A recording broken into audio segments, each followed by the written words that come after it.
Tension tension tension ప్రతి ఒక్కడికి ఉంటుంది ఈ tension.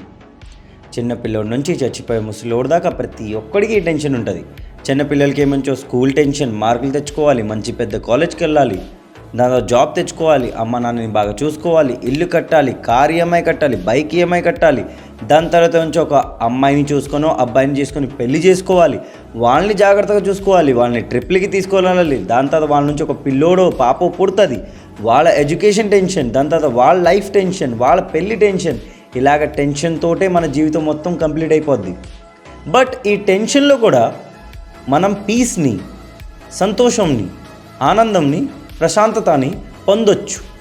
Bhagavad Gita chapter 4 shlok number 39లో శ్రీకృష్ణుడు అర్జునుడు చెప్తున్నారు, పార్థ నీ లోపల మనసు పూర్తిగా ఫెయిత్ ఉంచు, నా మీద నమ్మకం ఉంచు.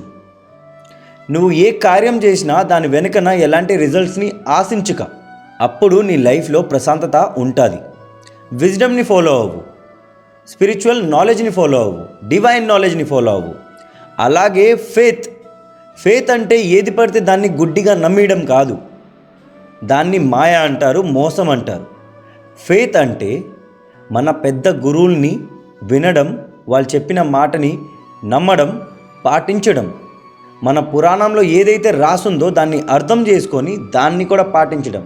అప్పుడప్పుడు మన పురాణంలో రాసున్నది మనకి అర్థం కాదు, బట్ దాని తర్వాత కూడా మనం దాన్ని పాటిస్తే దాన్నే ఫేత్ అంటారు.